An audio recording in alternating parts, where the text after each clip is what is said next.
Thank you for being with us today, and welcome to day 2 of Rebooting the Music Mainframe, a symposium on all things music and technology. My name is Maud Salvi. I'm the executive director of the Sled Music and Arts Festival. This symposium was a project that we did in collaboration with Byta, which is a platform to send and receive high quality audio files securely. And both our organizations are firm believers in educating musicians and music workers to empower them to better their career, in particular when it comes to technology. And it was also very important to us that this event be free and largely accessible. So for that, I would like to thank our funders, the Canada Council for the Arts, the Government of Canada, Factor, and Canada's private radio broadcasters. So our discussion today is one that I'm very excited about. As a festival director and booker myself, artist compensation is something I think and talk about a lot. I think that everyone can probably agree that there is a lot of room for improvement. And I think it all starts with having those conversations and making that issue front of mind for a lot of people. So we wanted this discussion to have some kind of solution-oriented aspect, which is why we thought it might be a good idea to invite someone from CARFAC. CARFAC is an organization that has been successfully lobbying for the rights of visual artists, for several decades, and they've been pretty successful at it. So yeah, our idea was that let's see what other sectors are doing and what we can learn from it and see what is potentially transferable. So to guide us in this discussion today, we have James Goddard, director of Suoni Popolo in Montreal. James will be our moderator. We have April Britsky, executive director of CARFAC, and Rosalind Dennett, outreach and communications coordinator for the Canadian Federation of Musicians. Before I hand it all to them, I just wanted to plug a few of our other discussion happening in the next couple of days. Tonight at 6 p.m., we have a great conversation about how technology can be used to make music making more accessible. And then tomorrow at noon, we have a presentation of a white paper research on the state of music sharing. And then later on tomorrow night at 6 p.m., we'll talk about virtual events and what the future of music is going to look like. You can tune into all of these events using the exact same Zoom link you used to log in today. So that's easy.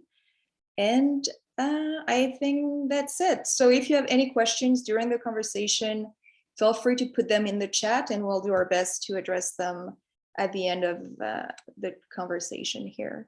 So yeah, I think that's it for me. So James, over to you. Hello, everybody. As Maud said, I'm James Goddard. I'm the director of Suoni Popolo, which is a small music festival in Montreal. And I'm also a musician, so artist compensation is quite dear to my heart.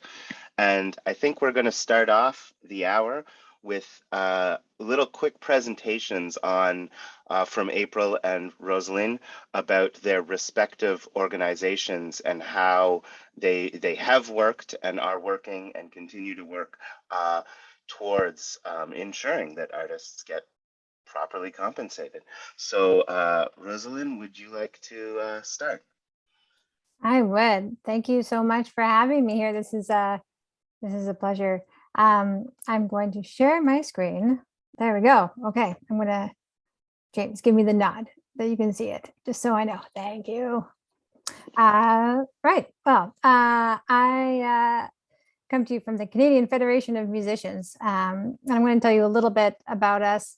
and the history of the organization. The Canadian Federation of Musicians is part of the largest musicians union in the world. It's the Canadian National Office of the AFM, American Federation of Musicians. This is a question we get a lot because it's a bit of a interesting relationship. The AFM is the American and like overarching organization, and the CFM is the Canadian National Office of the AFM.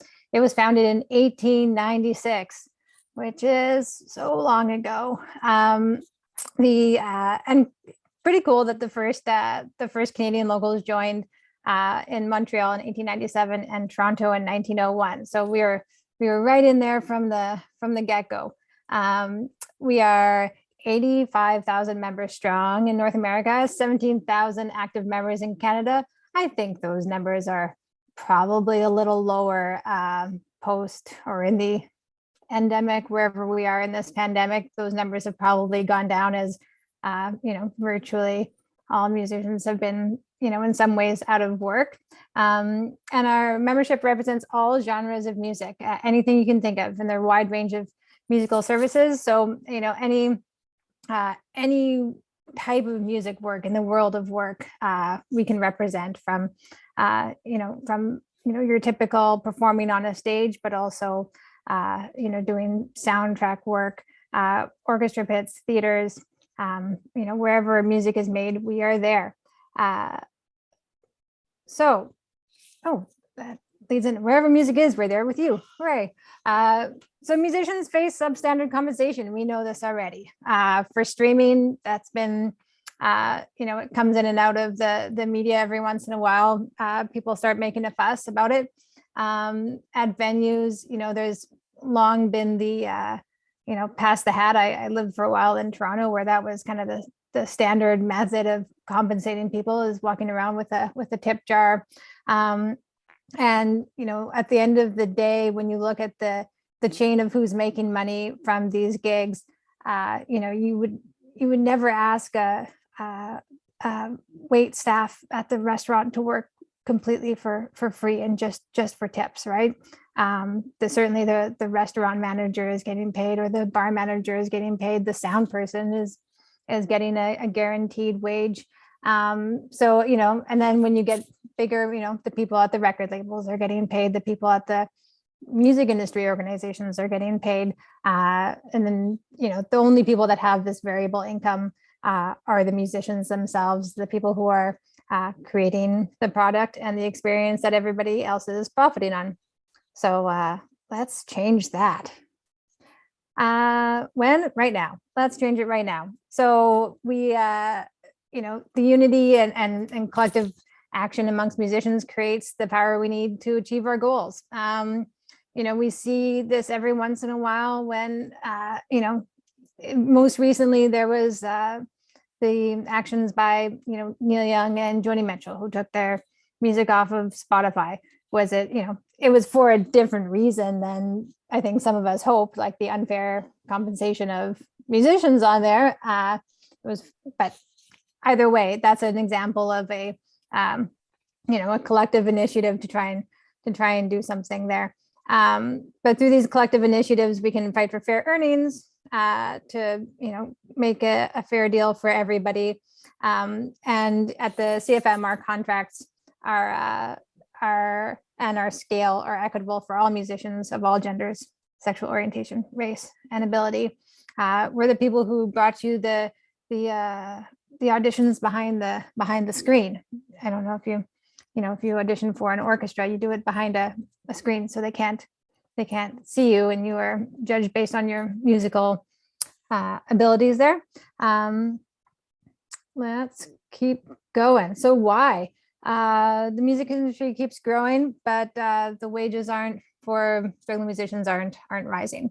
The CFM is and the AFM are the only organizations that can legally speak for all musicians through the federal status of the artist, which means that the CFM can serve notice to bargain with somebody. So we can approach a employer and say, we want to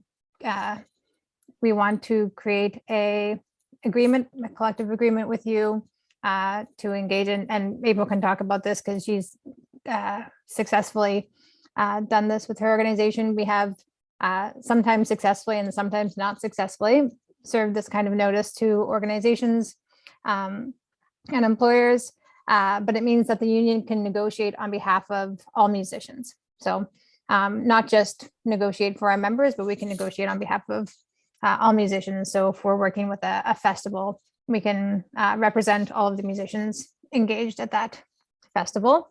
And these collective initiatives bring about real change because it elevates the conditions for all of the musicians working. And again, how it's we're stronger when we sing together, aren't we? You know, I think that, and this is some personal opinion, the pandemic has, you know, it's decimated our industry, the music industry, on behalf, like the musician side of it has been decimated. We've been out of work. We've been depressed. We've been struggling really hard. And I think it's made, a lot of folks reevaluate their relationship with the music industry. And it's kind of put us in an interesting position to reevaluate how we re-enter the workforce now. So our minimum scales are meant to be minimum scales, and that's it. So that means you can negotiate. We hope you negotiate far and above those minimum scales. Our contracts protect you and your performances from in the event of harassment or unauthorized exploitation. So someone taking your work and using it when you haven't agreed to let them, and cancellation for something like a gig. We also have things that protect, that we hope will protect you, the person in the future, like a pension plan and insurance and so on. So yeah, please show solidarity with your colleagues. Let's organize, let's make a change. And that's all I got to say about that. Back to you. All right, thank you very much. And now April is going to tell us about CARFAC, and then we'll do a compare and contrast. Hi. Hi, yeah, hi everybody. It's really great to be here. I don't often get to talk with colleagues in other disciplines about how payment works. So this is really great. Yeah, so for those, I know most of you are involved in music. So CARFAC is an artist-run organization, and we exist because our sector needs guidelines for paying visual artists, which must be responsive to artists' needs and practices. And so just to give you some perspective, there's roughly 400 non-commercial professional presenting organizations in Canada, and that includes artist-run centers, public art museums, craft galleries, and media art centers. And so those are in addition to the commercial galleries where you buy art, but these are the ones that pay exhibition fees to visual artists using the fee schedule. There, and the guidelines. And so how did that happen? Well, it didn't just happen. We're kind of a baby compared to the CFM. In 1967, the National Gallery sent a letter to the artists that were participating in an upcoming show, asking them for permission to reproduce and sell their works in a slide collection without payment. So in response, Jack Chambers wrote to the gallery and 130 other artists, and he proposed a meeting to discuss their payment practices.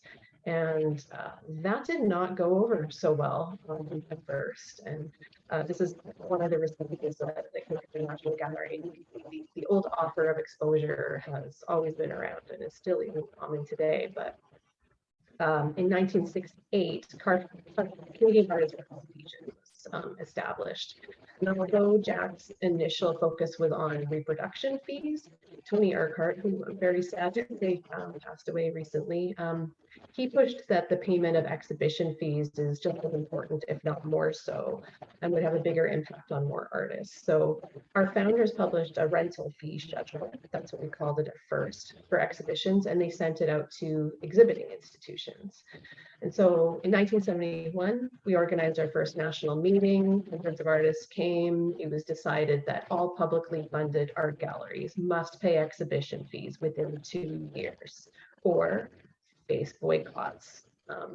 So we also decided at that meeting not to become a traditional closed shop union, which is a decision that to some respect has haunted me ever since. But 4 years later, the Canada Council made the payment of artist fees a mandatory requirement for galleries to get funding from them. And so this, combined with the boycotts in the mid-70s, really gave us real bargaining power, and people started paying. So although we had support from funders and a real grassroots effort behind us, we began lobbying for legislative change. So the exhibition right was added to the Copyright Act in 1988, and that provided artists or the rights holder of an artwork with the sole right to give permission to present work in a public exhibition where the work is not offered for sale. So what that means that in order to show an artist's work, the artist must be paid. And this legal right is completely unique to Canada. So now we have exhibition fees that are set by CARFAC through collective action. They're mandated by the Canada Council and other funders, and they are entrenched in law through the exhibition right. And all three have been really crucial for compliance. And I think that's something that be interesting to talk about a little bit later. So our fee schedule of recommended minimum payments was up. That's what we offer as well. Is updated annually with an increase. That's also key. And it includes exhibition and reproduction royalties and professional services fees for other things that artists are asked to do. So if you're wondering what they look like, this is the basis of our fee schedule is the solo exhibition fee, and fees are based on a lot of different things, like the presenter's operating budget, and they're higher and lower depending on the scale of the show. We also have fees for other things like performance art, film festivals, web use, reproductions, artist talk, lectures. It's a really long document, and it's quite detailed, but it's found in full online. So since 2007, we've had voluntary agreements since we decided not to unionize. And so we've had this with the National Association representing museums and artist-run centers. That sounds really nice and cozy, but we actually got there through mediation. So we had to push for that. And the fee schedule is regularly reviewed and negotiated, and it's accepted pretty widely as the standard for our sector. And then in 1992, Canada legislated the Status of the Artist Act, which allowed associations like CARFAC to become certified to represent the collective labor interests of self-employed artists with federal institutions. And so this means that we can negotiate labor agreements on behalf of Canadian visual and media artists that have compulsory terms. And so what we negotiate has to be offered as a minimum. The artist can always ask for more, but the presenter can never legally offer less. This is highly unusual in visual arts on a global scale. Collective bargaining is far more common in the performing arts. So then in 2002, CARFAC and RAV, our Quebec equivalent, we served the National Gallery of Canada with notice to bargain. That negotiation was not an easy process, to say the least. So after several years of bargaining, we filed a complaint with a labor tribunal, which then went to the Federal Court of Appeal and then the Supreme Court of Canada, where we finally got a ruling in our favor. And we negotiated our first scale agreement with them in 2015. And as a much larger institution, under a collective agreement, those rates are quite a bit higher than our others. And it was a really big deal to go to court over this. We don't have a lot of money, and we didn't know if the judges would understand that this is an issue of fairness. It was a tough fight, but it was completely worth it. So that is a quick and dirty summary of what we've done since 1968. And it's not complete because we do a lot more than just setting payment standards, but that's what we're talking about today. So although I wasn't there 54 years ago when it all started, I've been really lucky to be able to speak with many of our early and founding members about what their experience was like and how they were able to convince people. And it's been really interesting. And I've always been really impressed with the strength and just sheer determination of thousands of artists that stand up for fair payment.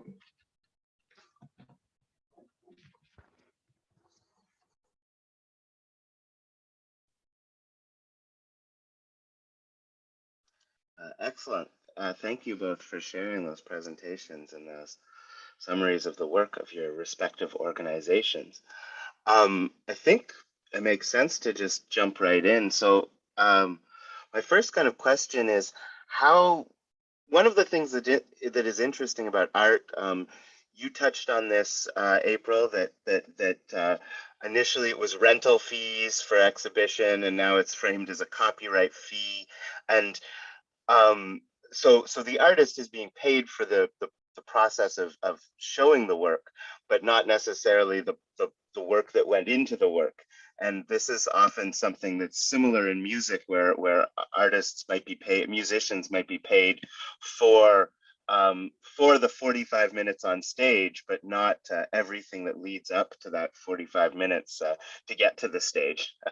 So I wondered maybe if we could start by talking about how do we calculate the minimums, and how is art's work reflected in those calculations for coming up with minimum fees for creative work?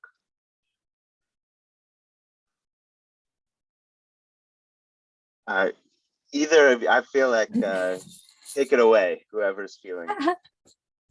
Well, yeah, I don't think that I don't think that our minimum fees encapsulate the huge amount of work that goes into making a performance. It certainly is a bare minimum to compensate for that performance itself, but it doesn't take into account all of the many years of training and practicing and rehearsing and all the stuff that goes into it. Now, that being said, we do have things like a scale rate for rehearsal.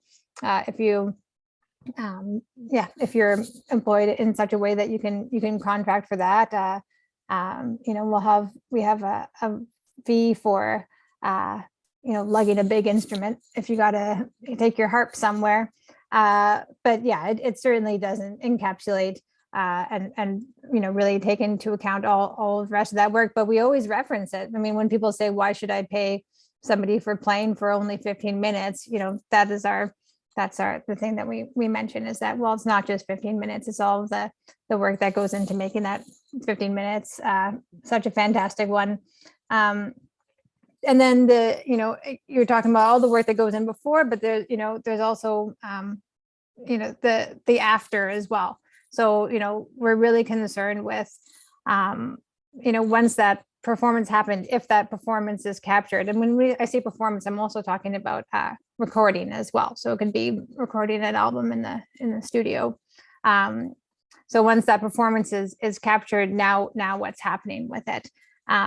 And as a representative of musicians, a lot of times the musicians aren't the one that are benefiting off of an exploitation of that broadcast of their music. So, for instance, if you, I used this example the other day and it shows my age, but the penny whistle player from the Titanic theme song, if they, I'm sure they were recording on a union contract, I'm quite sure. But if they weren't, you could hear that playing somewhere and not have ever, that song could blow up to the size that it did through Hollywood. And as a musician, you might not see a cent of that if you don't own the rights or own a part of that.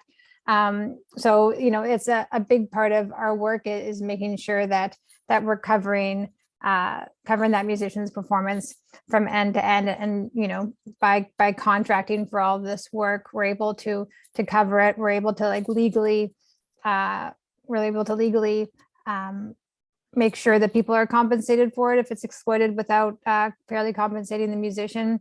We're able to bargain on behalf of the musicians so that when something is like picked up, if somebody records something for CBC and it's picked up by Netflix, that the musicians are getting a piece of that as well, not just the people at the production house. Yeah, I mean, there's lots of factors that we take into consideration. And so I think it's important to be kind of creative about it. So in visual arts, artist fees were described as rental. It was like literally the cost of renting the art for the space. And then the exhibition rate was about permission to show copyright protected works. We needed every bit of ammunition we could to get enforcement, basically.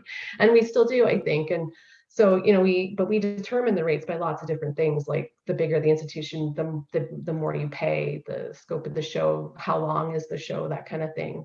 And in terms of like how we started, I was told one of our founders, one of those first meetings of museums, they asked a museum, like, how many shows do you have in a year? And he said 12. And he says, well, why don't you do 10 and use the budget from the other 2 to pay us? And they were like, oh, not in favor of that right away, but it took time. And I know there's often sort of comparisons to like the gallery director's salaries is used, lots of different things. I know like SOCAN, I think they have like attendance, various different things when they determine what their rates are.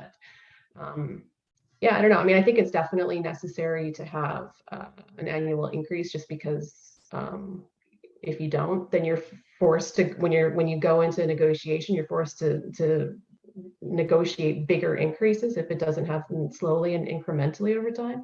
That's been really important for us. But yeah, I mean, we base it on work, not time to creative, which is relative. And but we do have those professional services fees, includes like things like installing an exhibition.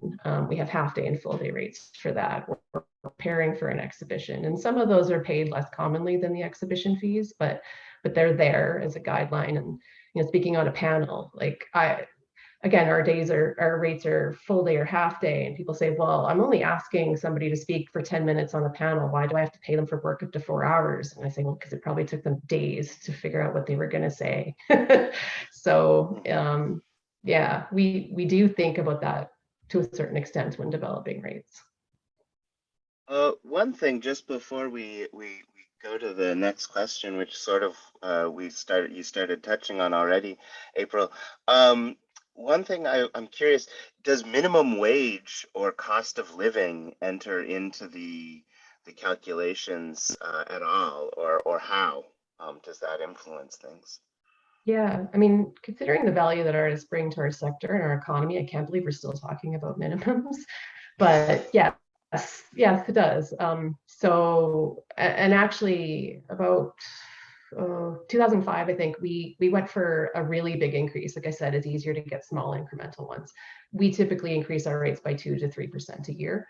And in 2005, we increased them really significantly just to keep up with the living wage that artists should receive. And it was not well received at first, but over time and mediation, like I said, we got there. So yeah. And for the CFM? Yeah, we increase rates incrementally. A lot of some of our agreements are national ones, so it'll be something that's negotiated on a national scale by the national office, and then some of them are local agreements. So I think we have 25 locals across Canada, and they represent their regional jurisdictions. And so the locals can also set their own rates based on their market, with the idea that they know their market and what will fly there. So yeah, so some of them are done regionally, some of them are done by the national scale, but they're always, we try to increase them because we are a union. That is always that is coming from, it comes from a board of directors and the members, and it's a big conversation in that local level, from the ground up, basically, when things like that happen on the local level. On the national level, there's always national agreements will have I'll have a natural end date, and then they'll be renegotiated. So yeah, one of the things that you touched on, April, and sort of came up in your talk as well, Rosalind, about different kinds of work.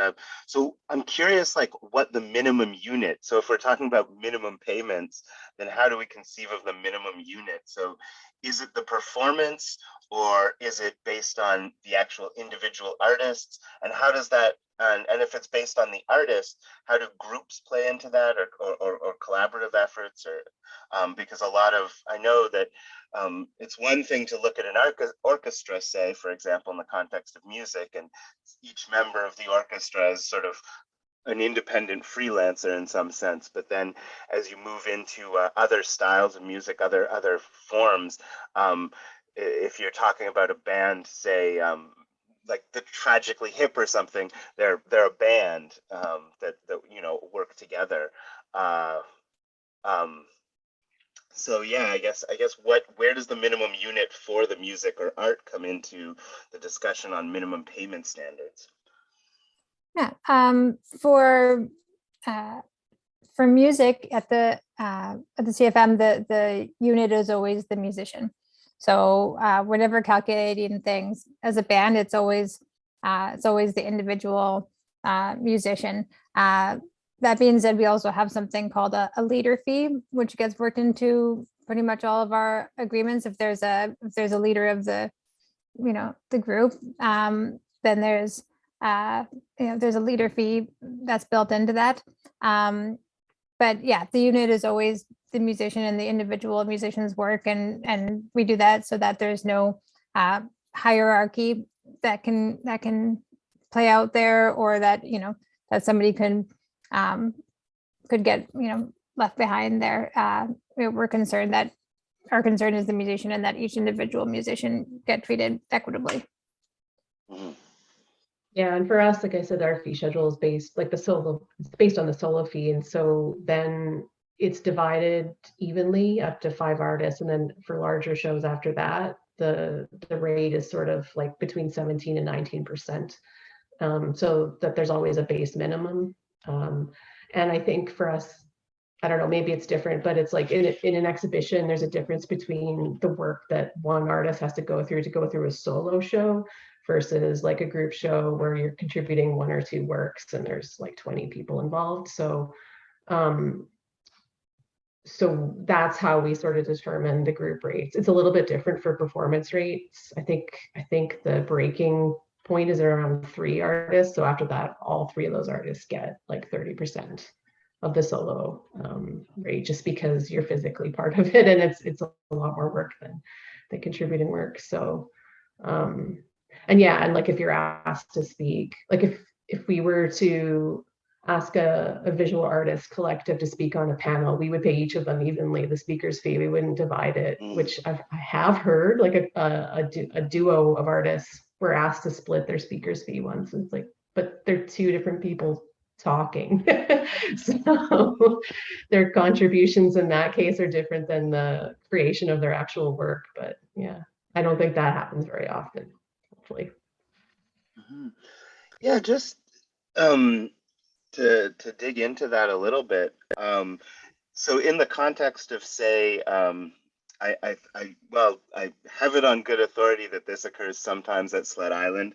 I know for a fact that it occurs at Swaney. I know it occurs at a lot of festivals. Often when, say, music festivals contract a performance, they would contract from the group. So how would one navigate that, or how would one calculate perhaps a minimum in relation to that sort of group contracting fee? And is this maybe an issue of like musicians maybe not knowing the rights or not being part of the union, perhaps? Or I'm just curious. Yeah, it's a great question. The answer is it depends, and it's complicated.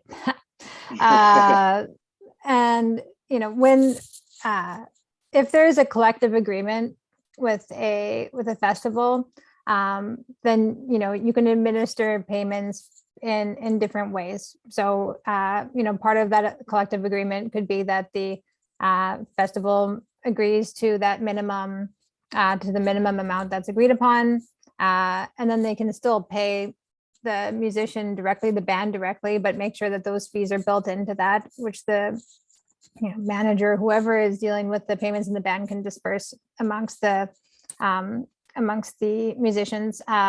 Another way, we have a collective agreements where we will administer, we as the C of M or the local will administer the musicians' payments. And that doesn't have to be just for our members; it can be for all of the performers there. So it can flow through the union, and the union will disperse amongst the folks that are performing. But it's an interesting question, because not all once you get to a certain place in the music industry and you're dealing with festivals on a bigger festivals, it's probably not the musicians that are doing the negotiating. It's probably an agent or a manager or somebody representing them. So I think that there is a bit of education that can be done, and professional development, and it's already in place, but more of it, we can always use more of it. And events like this that can empower musicians that are negotiating with festivals on their own, to empower them to be able to ask for a fair contract. So yeah, I mean, that's asking for a fair contract and negotiating tactics is definitely something that I think all artists need help with sometimes, and so it is great that there are that your respective organizations are there to help lobby on behalf of musicians and other artists. I'm curious. So one of the things, and I've heard this expressed or whatever. One of the things where people get wary or worry about is like, how do where do the minimums apply, and how does that work across, say, contexts? And I think this is true of all the arts, where a lot of people are very fluidly passing between the amateur and the professional sphere. Sometimes people are playing in a context where, oh yeah, I'm gonna go and play at the local cafe with my friends, and I just want to play the bass. But while at the same time in other contexts being, oh, I'm going to play on this big festival stage in downtown Montreal, or I'm going to record on a thing. And I think, and a lot of artists too have different kinds of employment. So I'm just curious, like, who do the minimums currently apply to, and what are some of the tensions that occur in that application? Yeah, we definitely have that. Like right now, as I said, like exhibition fees apply when the work isn't for sale. So if there's no sale, you get paid for the use of it. I know that small,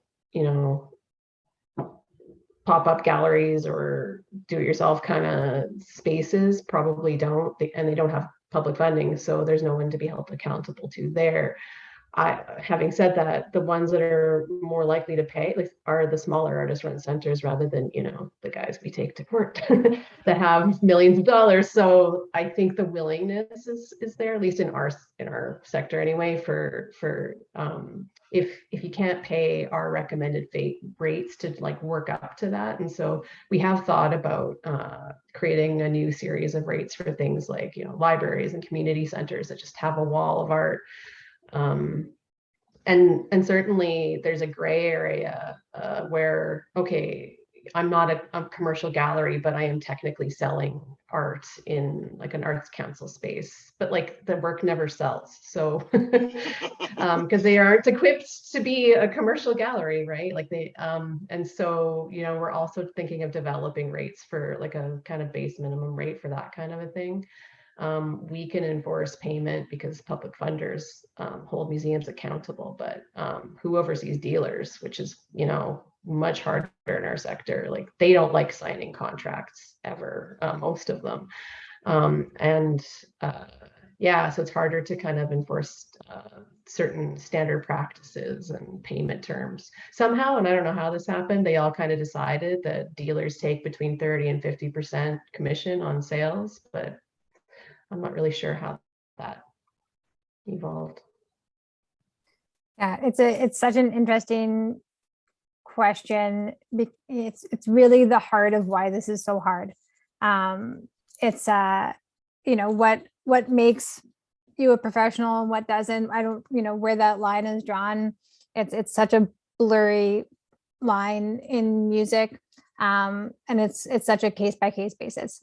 There's always this, you know, because we're kind of in this scarcity mode all the time as musicians. We're, you know, a lot of folks are scared to stand up for themselves or scared to take any sort of action, because you always feel like there's someone right behind you to take your place, you know, if somebody decides to pass on you. But you know, quite often that isn't the, or it can be the reality, but it's not always the reality. So, you know, there are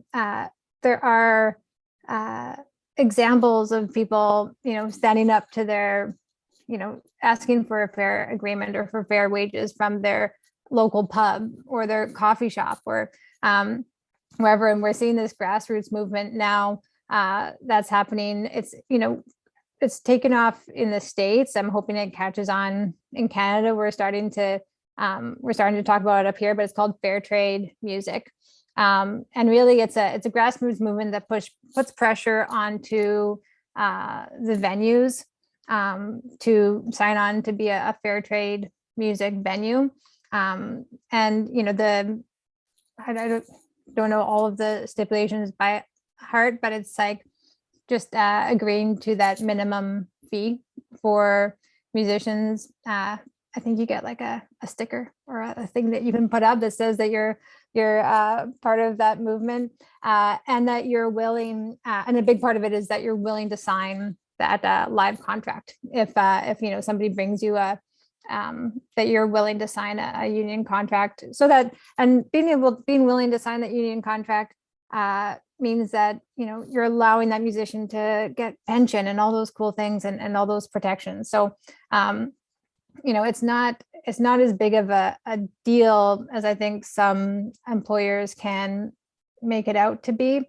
Really, it's about you know, allowing the musician to have a little bit of stability in their work life. But yeah, it takes buy-in from everyone, and in music, it's such a giant industry.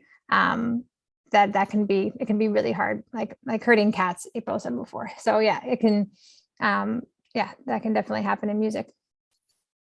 Yeah, I mean, this is an interesting question, the buy-in from everybody.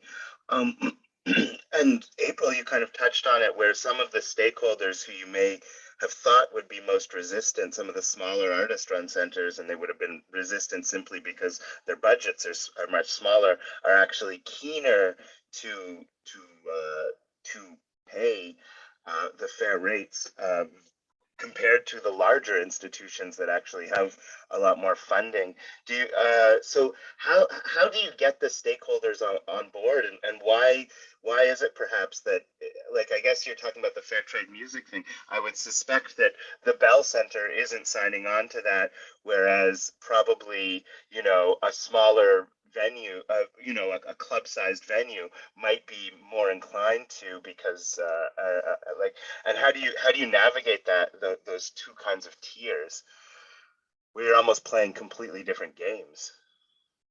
You are, yeah. And I think for us, the artist run centers probably came aboard because they're literally artist run. So in some cases, they're the same founders and people who were involved in CARFAC. So that made it easier. But like, yeah, we have talked about having a similar kind of fair trade kind of sticker, seal, or statement of solidarity, because a lot of artist run centers already do post those on their website, that they proudly pay our rates or above. And we are working on making that sort of a more widespread effort amongst the larger ones as well. So really cool to hear that you're doing that too. Yeah, you know, when you talk about the different tiers, like that certainly exists in music, and like a really interesting thing to look at on the musician side is the sound recording labor agreement, which is a big, huge document and big word to say over and over, but it's the agreement that the AFM has with the major labels, and other labels can sign on to it as well, but it's negotiated between the major labels and the AFM. But it covers all of the musicians' work that is created by those labels. So you think about it at the top, you know, a union can be a real grassroots movement made up of its workers. And I find it really interesting that the people at the top are using these agreements. They might not know it, you know, some of them do, some of them don't. But you know, your biggest artists are union members, and they are getting these agreements, and they are party to this. So it's one quick story is that right when I first started at CFM, I had a musician call me and say that they were being asked to play on a recording of some kind, and they wanted to use a AFM contract, and the people didn't want to sign it. And you know, I ended up having a chat with the employer, and they were on, it's hard to explain how they were doing it, but they were contracting themselves on the contracts and didn't want to sign it for the musicians. So they were members, and they were using the contract to contract for their own pension, but they weren't willing to sign it for the musician. And it blew my mind, because at the end of the day, you go, oh, this does have value. It's just that people in power have to be willing to give up their power, to share the power, and let other people have some of what they have. But it also solidified in my mind that these contracts are good, and they are worthwhile, and they do provide value. We just have to be willing to let everybody partake in it. I want to come back to that bit about power, but I did just see Jess Berry posted a little question in the chat about how does one, and I think we could answer this for the CARFAC can answer this too, even though it was directed at CFM. How does one go about finding out the minimum payment or the CFM pay schedule, and similarly for well, I guess you shared it in your slide, the URL to the fee schedule for CARFAC. But so where would one go to find the CFM fee schedule, and how would an artist go about in both contexts making, signing up to CARFAC or signing up to CFM so that they can access some of this lobbying and this support? So the CFM fee schedules, it depends on what kind of work you're doing. For recording work, like you're recording an album, or if you're recording for a soundtrack or any kind of like broadcast, that's going to be usually a national agreement. And those are all found on the CFM site. It's cfmusicians.org. And I can put it in the chat. And those are, if you go to, I think it's services and on the website, and you'll see a big list of all of our agreements. You'll find the fee schedules within there. Or you can email me. I'll make that available for folks. Sometimes it can be a little onerous reading through some of those agreements. And then when it comes to live music, each local will have its own fee schedule for live engagements based on their region and what the rates are in that region. But we also have like a touring and traveling musician rate, which I believe is it is, do I have that handy? Oh, I do. It is 120 for a side person, and then 200 for the leader. And so that's for folks traveling around touring. That's our touring musician rate. But otherwise, you can check in with your local. And the locals are geographically distributed. And I think you mentioned that there's 25 locals across Canada plus a roving local. I like roving local. It's a It's the non-jurisdictional traveling musicians union. Yeah, but I'm going to vote that they change it to the roving musicians. Union. And is there and so I guess, yeah, so if artists are encouraged to talk to their regional local, how would they go about getting in touch, and how would they go about becoming a member of that local, and what is involved in that? So you can go to the cfmusicians.org, and we have a list of the locals there. So you'll see, you can probably figure out your jurisdiction. If you're unsure, just contact us and we can help place you within there. Each local will have its own website, so you can join through there. Usually that join now button is pretty big on those websites, because we want to bring all you folks into the fold. You can also join through the cfmusicians.org website as well. But it would, usually we'll be asking you then to try and place you within one of those places. And Greg Marks, he's one of our wonderful local officers from New Brunswick, just said locals don't often publish their fee schedules. That is a good point, Greg. Thank you. And yeah, and maybe so just for sake of conversation, that is very different than CARFAC, which is very adamant about making sure that everyone knows. So where does the thinking behind not publishing those fee schedules come from?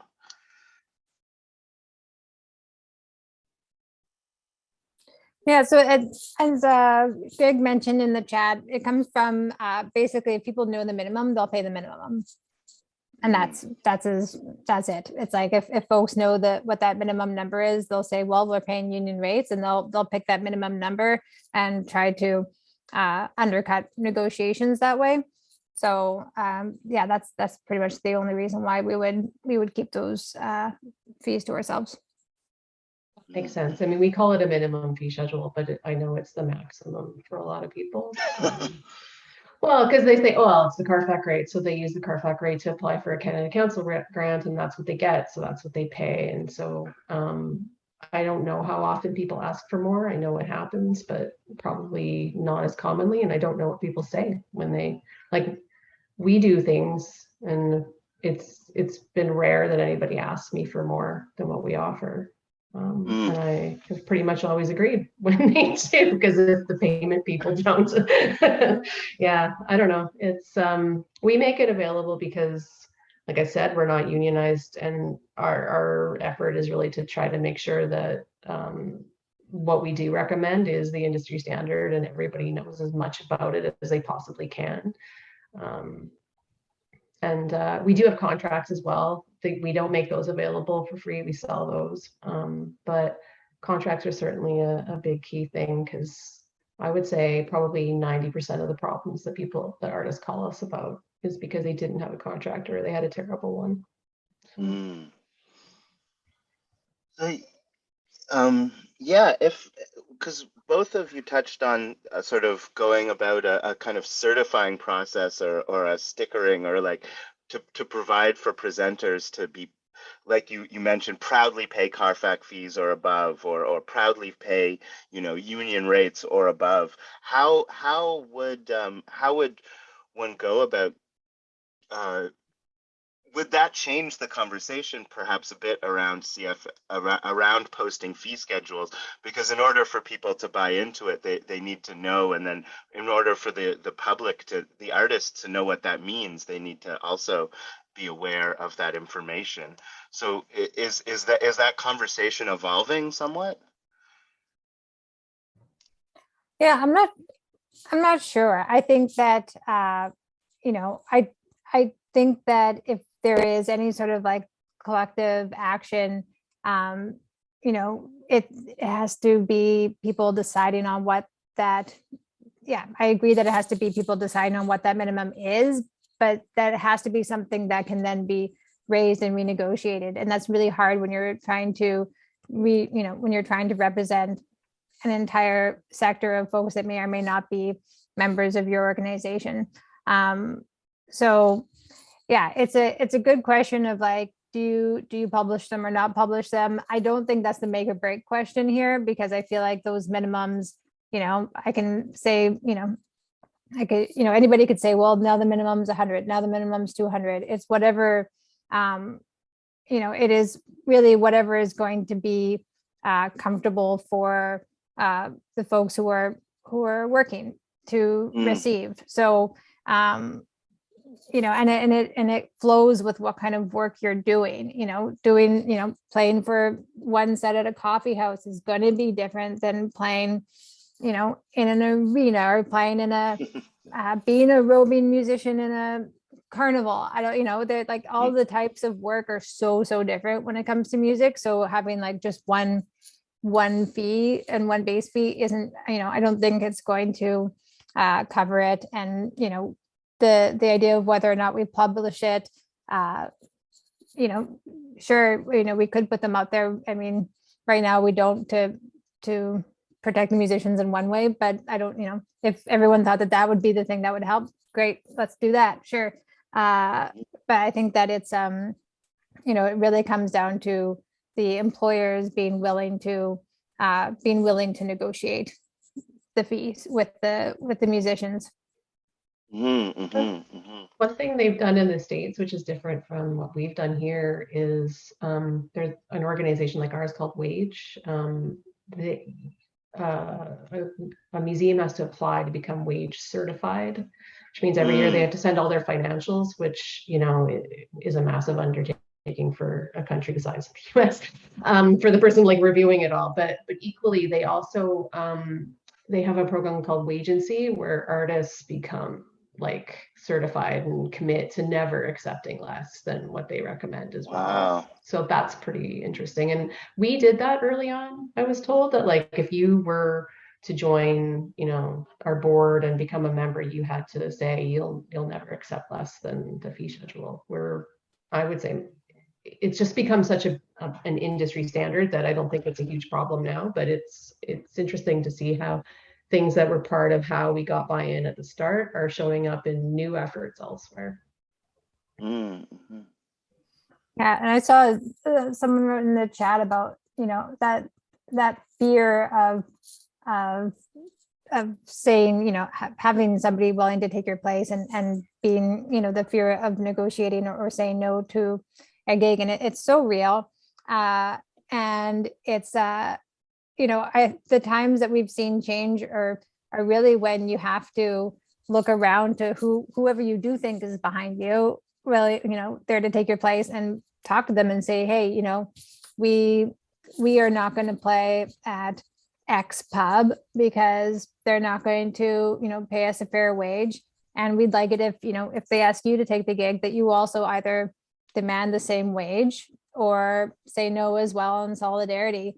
And it's these like kind of micro grassroots, talks like that, you will start to see some change on a really, I keep saying the word local in different ways. And I saw somebody was wondering in the chat, when I'm going to say local level, meaning where you are and around you and your surroundings. But earlier when I'm saying local, I'm talking about the jurisdiction of the CFM. So yeah, I mean, one thing that came up, and I think you that was also sort of expressed in what you were just saying, Rosalind, is this idea of power and people worried about giving up power. And I think certainly in the context of say nonprofit music festivals that they get funding and maybe have like flat levels of revenue compared to say for-profit presenters who, well, let's put that to the side, is if but I think this also came up in what you were saying, instead of doing 12 shows, or what you mentioned, Rosalind, instead of doing 12 shows, do 10. But there could be a certain there might need to be a certain amount of degrowth in order for nonprofit organizations to meet minimums if historically they have been getting discounted labor. Let's put it that way. So how and some of that also might look like certain bands that are maybe on. I'm talking about tiers of music, but obviously there's not clear distinctions. But maybe certain artists will be at thresholds, and that could there could be a flattening of fee schedules. So some people might get a little less than they can in this context of just make your own deal. So how do you think that might impact? And maybe in the context of CARFAC, as you pointed out, April, your fee schedule has become such an industry standard. Has that changed operations in the industry? I think so. Yeah, like we didn't decide to go the certification route. We're like, well, we kind of assume most people are paying within our guidelines unless we get a complaint about someone. But somebody said that, like, well, yeah, a lot of festivals get public money that don't pay people fairly. So like, I don't want to just say this is a Canada Council responsibility, because there are many other provincial and municipal funders as well. But I think we've been talking a lot about this in visual and media arts, that it's not enough to just say you should be paying the national standards. There should be some kind of proof. And if that means us giving councils our fee structures so that jurors can check, or have some kind of penalty in place if it's found that they're not paying, rather than just putting people on notice for 2 years and ignoring it indefinitely. It would be, yeah. So it sounds to me like maybe visual arts should expand this effort to get some accountability there with funders, with other disciplines too, which is great. Yeah, I think it's so important to include that in the discussion, that that CARFAC has been so successful at that, and ensuring that if you're receiving those public funds, that you're paying that minimum, and it's that can be applied to music for sure. And there's been some successes. Certainly, like Factor will use CFM rates when if you're applying for a recording grant. But there are so many publicly funded venues and publicly funded festivals that do not pay a minimum. So it's certainly something to look at. And also, lots of municipal and provincial, for instance, City of Hamilton, just recently, I would say like about pre-pandemic, when we had a bunch of live shows happening in cities, they had just agreed to pay the minimum fee for all municipal events, which was huge. That's really cool. And that was helped, the musicians local there helped negotiate that. But yeah, you would think that would be a given, and it's not. That can also extend when we're talking about publicly funded orgs. That can also extend to things like independent record labels, stuff like that. They could be paying industry standard fees to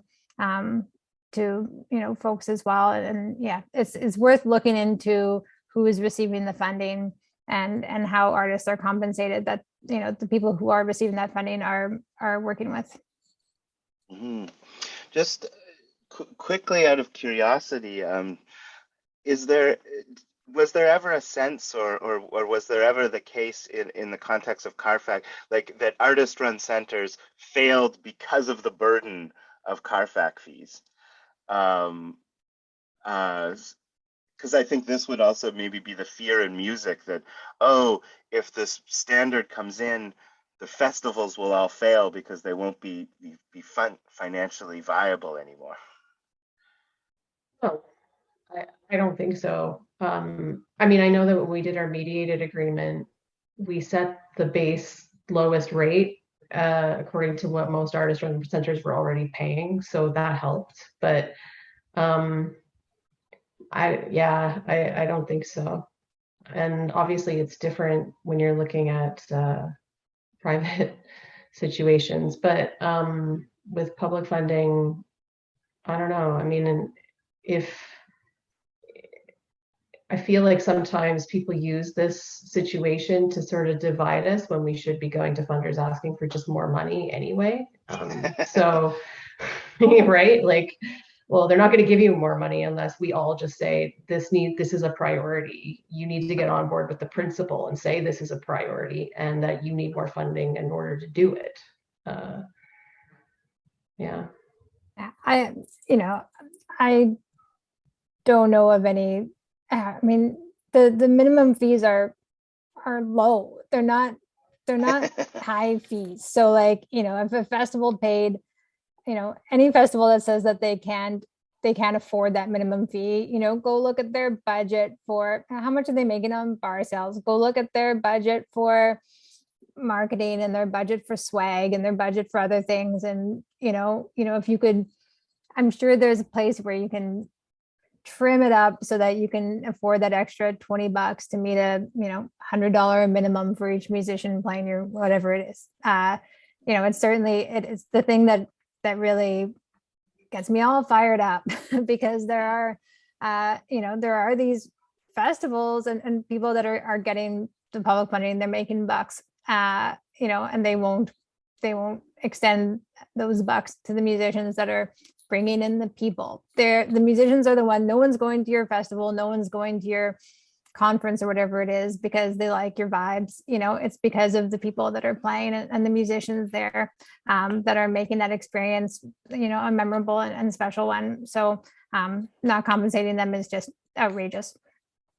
Yeah, none of this exists without artists. So yeah, it is totally ridiculous. Mm-hmm. And if you can't pay 12 people, pay 10 and pay them well and pay them more than a minimum, actually. Yeah. Exactly. Like if you can't afford to pay the musicians, maybe you don't get to have music. Yeah. That's, and again, that takes the collective action of the musicians to say no. Right. So it loops back to the original, to the big question of how do you get that collective buy-in from the musicians to say no to that, or to the artists to say no to that when there is an unfair situation. And it's really hard. Yeah. Yeah. And I mean, it's an interesting struggle. I know as a presenter, as a musician, I understand more where the say CFM not listing the rates, so then I have some agency as a musician when I negotiate and there's not a floor. But as a presenter, I know that it's often a struggle to determine how best to pay, and you have situations again where, as you pointed out, where bigger artists have agents who will say, oh, my artist needs X amount of money, and then say the local opener on that same show doesn't have somebody advocating for them in the same way. X amount of money leads to oops, sorry, something started.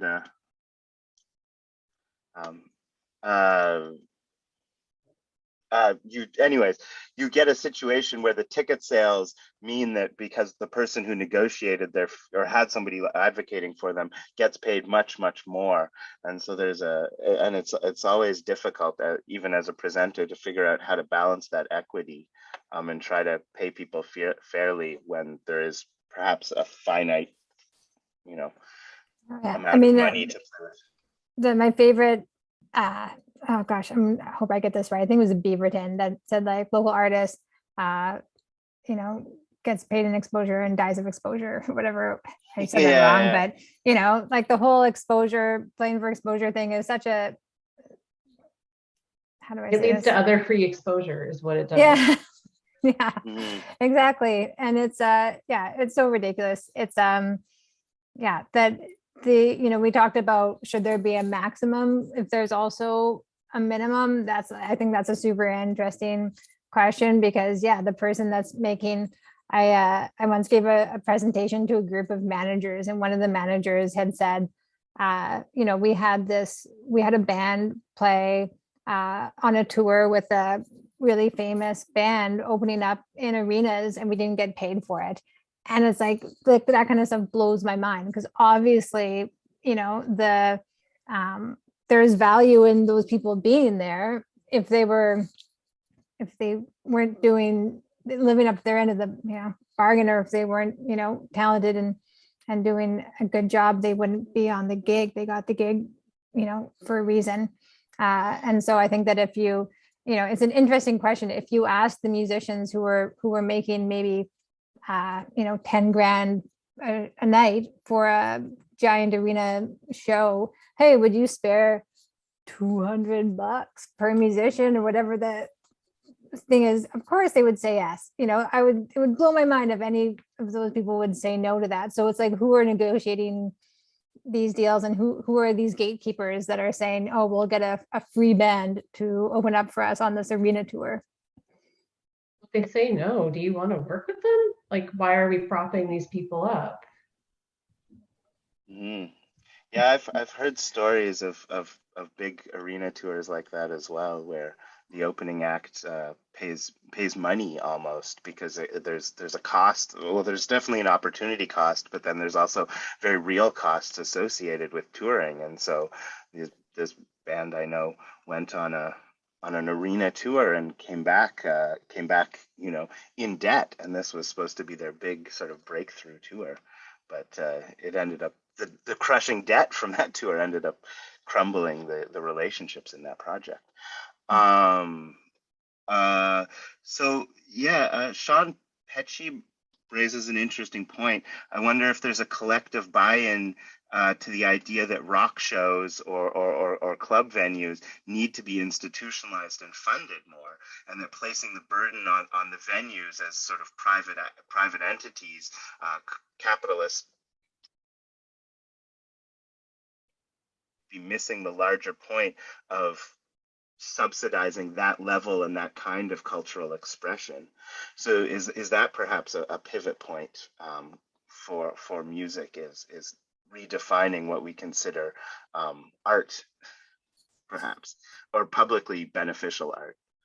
Yeah, that's a big question. I mean, when you look at the venues that are publicly funded, certainly I think that there are genres of music that are left out and left behind there. So it's certainly worth looking at. Do I think that the answer there is to publicly fund all of the venues? I don't know. I think that's an interesting point. I think that if you were to do that, then there would have to be like, sure, publicly fund the venues, fund all of them, and then make sure that they're signing agreements with the union and everyone gets paid, you know, over and above the minimum scale. Great. You know, I think that's a cool idea. But because it's right now they're, you know, independent capitalist ventures, it makes it difficult. And, you know, certainly there can be, you know, there's and April, I'm sure this happens in your world, but it's like, what is art? What is these bigger questions of what is, you know, what is value? What is commercial? What is art for art's sake? What is, you know, and that, yeah, that's like a whole other panel in terms of the way that our federal and provincial funding for the arts works and what they value. Speaking of provinces, so we talked a little bit about the federal status of the Artist Act, but there are provincial equivalents. And I've heard, and I hope I'm getting this right, that in Saskatchewan, they were initially going to go for collective bargaining with the Saskatchewan Arts Professions Act. And at the last minute, it was squashed because bars didn't want to pay musicians according to union dues. So instead, they lost collective bargaining, but they still have contracts are mandatory. And that isn't just for publicly funded institutions. So like dealers in Saskatchewan are supposed to be using standard contracts, and certainly all of the music venues would be too. How you get them to pay what you want them to pay through those contracts, you probably have an easier way of maneuvering that than we do, just because we aren't a union. So like they use our fee schedule, but like you could serve them notice to bargain. And if that kind of thing spread to other provinces, that would be pretty great. Yeah, it's really interesting. It's been interesting to be a part of the CFM, watching the bargaining process happen. And, you know, sometimes it can be really effective. You know, other times I've seen it like not result in an agreement, and that's always a bummer, you know. So, you know, there's only so much, and when it has resulted in you know, I don't want to name names, but with like, so I won't, I'm not going to name the names, but with you know, with times that we have served notice to bargain to festivals, and they've and we haven't reached an agreement, you know, we've tried to drum up the spirit to boycott, or, you know, picket it outside of it, and you know, try to drum up some of that spirit. But there's always the people that are willing to, they're like, well, we don't care, we're gonna do this for the exposure, we're gonna be a part of this anyways. So, you know, I think that to put the pressure on folks to do that, you know, there really does have to be that collective buy-in, and that willingness to act that comes like from the grassroots, from the floor up. Somebody mentioned there's successful models in Europe, and I think they are working on trying to make collective bargaining for artists like required. I don't know if it's for members of the EU. I don't remember all the details, but it is happening. So we could look at how it's implemented there. Well, we've actually gone over time by 20 minutes at this point, but the conversation's been great, and I think, and the people in the chat have been engaged. So I don't necessarily have any more questions myself, but if I guess I'm just looking for a stage manager to tell me if we're creating problems or whatnot. There is one more question that just came in, so I'll maybe pose that. Do you think there's a possibility of bands and venues working together to ensure that events are profitable and cut out at the end, but that everyone gets a fair, that the events are profitable, fair share? gets a fair share. Yeah, it's, you know what, this is something that just came to mind for me during this conversation, which is that, you know, musicians aren't just asked to, you know, earlier when we were talking about what goes into like before the gig and you know, what are you paying for? There's also this other onus on musicians now to go even farther beyond what they were doing. Now you have to like, oh, can you also print me up, you know, make a poster, and you have to make a video beforehand, and can you go on TikTok and share in your stories, and there's all this like now promotion of the gig that also resides on the musician's shoulders. So it's also like kind of your fault if the gig sucks, and there's a lot of pressure now that's put on the bands and put on musicians to be a part of this promotion machine. So why shouldn't they also be a part of the profit sharing? You know, I absolutely think that, yeah, they should, you know, if you're not going to give the musician a guarantee, you know, then if you're going to ask the musicians to take on the risk, then they should also be able to reap the rewards if it is successful. So yeah, profit sharing is a really interesting idea. I always want that minimum wage to be met, but over and above that, sure, let's all share the pie. Definitely. Well, I mean, people have to want to do that, right? Like if they aren't behind the principle that you deserve to be paid fairly, then it's never going to happen. But that once you get past that hurdle, then yeah, pie for everyone. You can tell that when I start making food references, it's like, oh, this has been going on a while. I need more. All right. Well, I think that's as good a place as any to wrap it up. Maybe if there's a bunch of links in the chat, and I think that when this video is packaged, hope and redistributed the recording. Hopefully, hopefully those links can all be consolidated and will be put in a comment or the description of the video when it's shared, because I think there's like a bunch of good resources in there.